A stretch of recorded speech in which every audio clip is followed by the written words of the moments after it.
I mean, you can respect somebody that's beating the hell out of you, but they are beating the hell out of this country. With breaking news on Wall Street after a tumultuous day for markets across the globe.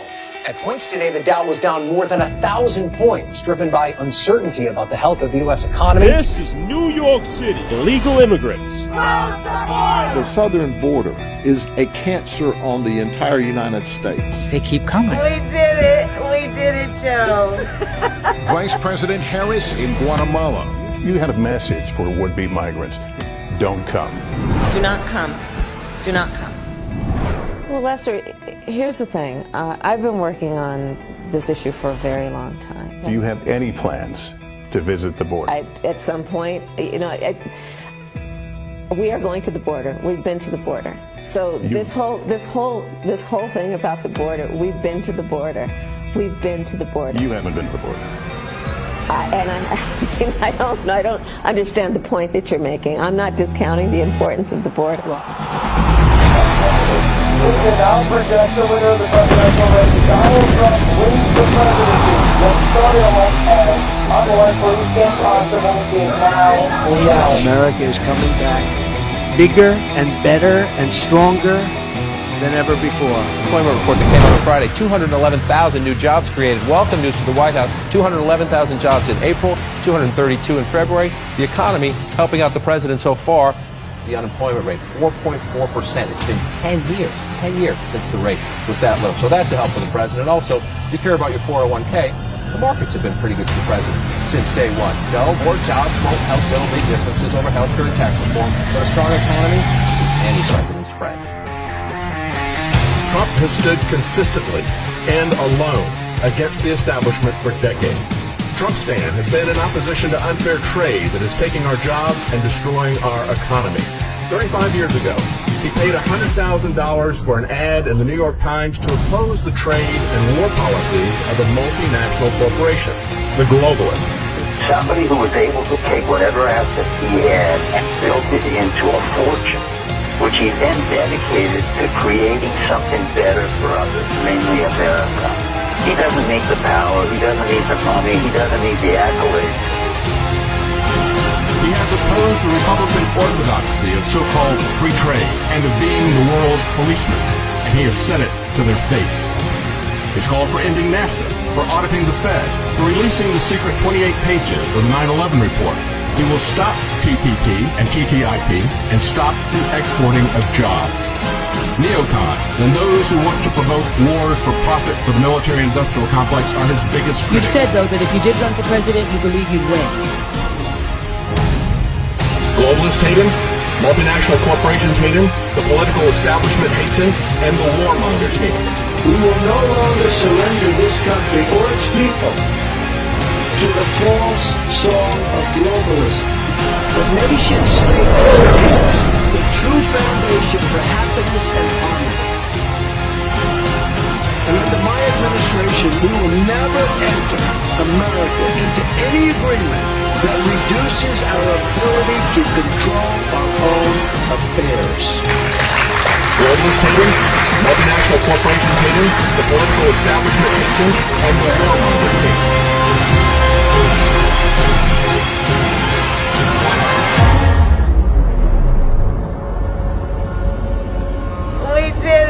We did it, Joe. You're going to be the next president of the United States. Look at this guy, President Biden, biggest criminal I've ever seen. He's terrible, man. The reason I know that's from a capitalist. Biden is a communist. How do I know?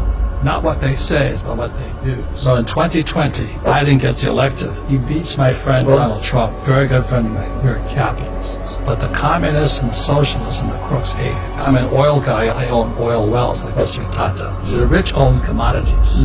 There was a pipeline running from Canada to the Gulf of Mexico. Biden cut that off. What does that mean? I was selling oil in those days for $30 a barrel. It went to $130 a barrel. has dollars. I knew exactly what Biden was doing. He was going to destroy the middle class. So there'd be two classes of people, rich, everybody is poor. So Biden is one of these guys. He's a communist. And this man here is a capitalist. It's very bad in America, but they don't tell you that. See, the media is the eyes and ears to the world. Whatever they feed us is what we hear. True. And that's what we believe. And that's what the media is doing. In America, we are fed propaganda. And if you want to know what's happening in the world, go outside of the U.S. media, because it's owned by 4 corporations. One of them is this one. It's really up to each person to do their own research and come to your own truths. You know what I'm saying? Because I feel like we as people listen too much to what somebody tells us, and we don't actually go background check. Mr. President, we so appreciate you giving us an hour of your time. I want to start by addressing the elephant in the room, sir. A lot of people did not think it was appropriate for you to be here today. You pushed false claims about some of your rivals. You have told 4 congresswomen of color to go back to where they came from. You have used words. You've attacked black journalists. You've had dinner with a white supremacist at your Mar-a-Lago resort. So my question, sir, why should black voters trust you? Well, first of all, I don't think I've ever been asked a question in such a horrible manner. First question. You don't even say, hello, how are you? I think it's disgraceful that I came here in good spirit. I think it's a very nasty question. I have answered the question. That's my answer. Better than President Johnson, who signed the Voting Rights Act? For you to start off a question and answer period, especially when you're 35 minutes late because you couldn't get your equipment to work in such a hostile manner, I think it's a disgrace. Let me just ask a follow-up, sir, and then we'll move on to other questions here. Some of your own supporters, including Republicans on Capitol Hill, have labeled Vice President Kamala Harris as a DEI hire. Is that acceptable language to you? How do you define DEI? Go ahead. How do you define diversity, equity, and inclusion? Okay, is that what your definition? That is give me a literally definition, the word. then. Sir, I'm asking you a question, a very direct question. Define it for me, if you will. I just defined it, sir. Do you believe that Vice President Kamala Harris is only on the ticket because she is a black woman? Well, I can say no. I think it's maybe a little bit different. So I've known her a long time indirectly, and she was always of Indian heritage, and she was only promoting Indian heritage. I didn't know she was black until a number of years ago when she happened to turn black, and now she wants to be known as black.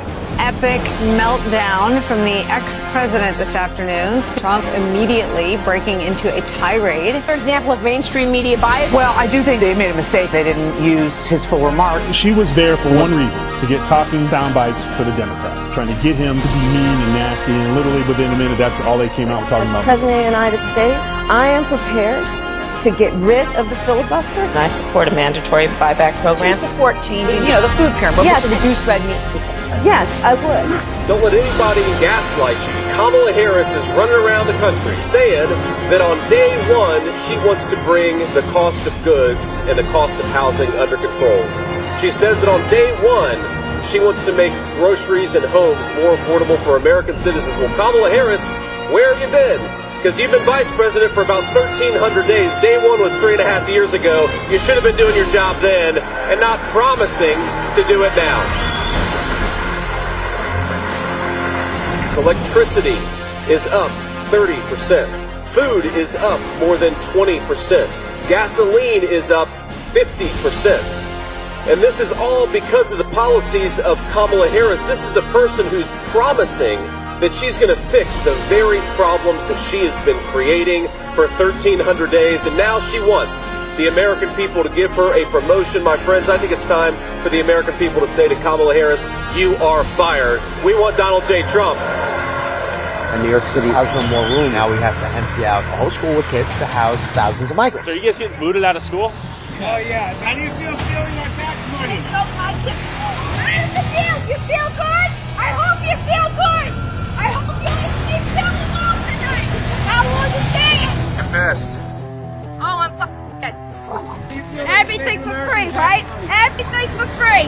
You guys are staying for a while, huh? We got countless amount of buses coming in. My kids deserve to be in school. They deserve to have an education. Why are illegal immigrants more important than homeless people sleeping on the streets? Why? do we and one of the biggest things, take care of illegal immigrants, but our people are sleeping on the streets. But if you look at Kamala Harris's record, you know, she's for Medicare for all, so you can't have your health insurance. She wants everybody to have a guaranteed job. She's got all these socialist policies. We've seen this kind of thing tried in lots of other countries before. Venezuela, Argentina, the Soviet Union. It leads to shortages. It leads to black markets. When the government starts setting food prices, then that's when people start having famines. Back in 2019, I purchased my first food truck. It cost me over $25,000. I paid it cash money. I worked hard to pay for this truck. I'm now selling it. I had a guy come to look at purchasing my food truck. He explained to me he's an illegal immigrant. He has no credit. He has no money in the bank. But he showed me his paperwork that he will receive funds to purchase my food truck. How do I work so hard to have somebody who comes to this country, no credit, and he shows me paperwork where they'll be funding him money to buy my food truck?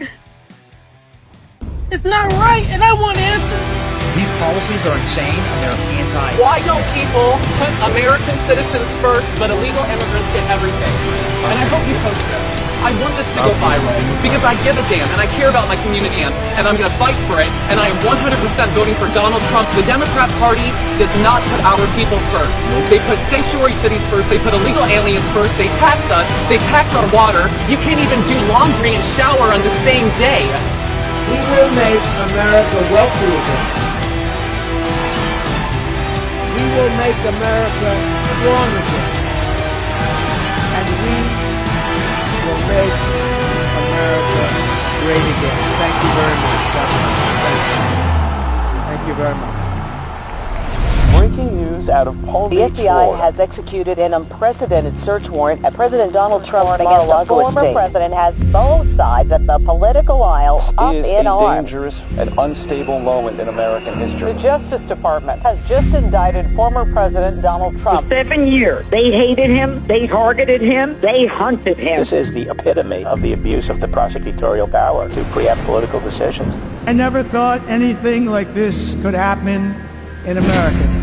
The only crime that I have committed is to fearlessly defend our nation from those who seek to destroy it. The more that a broken system tells you that you're wrong, the more certain you should be that you must keep pushing ahead. They want to take away my freedom because I will never let them take away your freedom. They want to silence me because I will never let them silence you. They're not coming after me, they're coming after you, and I just happen to be standing in their way, and I will never be moving. On November 5th, 2024, justice will be done. We will take back our country, and we will make America great again. America will always rise to every challenge and overcome every danger. Donald Trump seems to always get stronger when challenged. These types of things, I think, give him strength. When I'm reelected, I will totally obliterate the deep state. As long as we have pride in our beliefs, courage in our convictions, and faith in our God, then we will not fail.